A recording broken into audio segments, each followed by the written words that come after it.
কালুরঘাট সেতুতে একটি পণ্যবাহী নৌযানের ধাক্কায় বেঁকে গেছে সেতুর নিচের দিকে থাকা গার্ডার।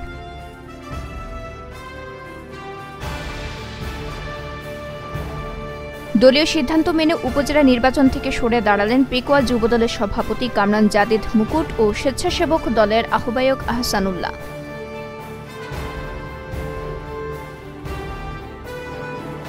কাপ্তাই উপজেলা পরিষদ নির্বাচন থেকে 2 চেয়ারম্যান ও 1 ভাইস চেয়ারম্যান প্রার্থীর মনোনয়নপত্র প্রত্যাহার।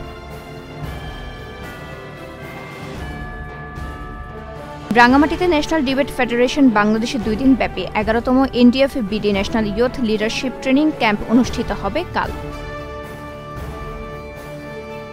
লায়ন্স ক্লাব ইন্টারন্যাশনাল জেলা 315B4 এর 27তম বার্ষিক কনভেনশন আগামী 3 ও 4 মে।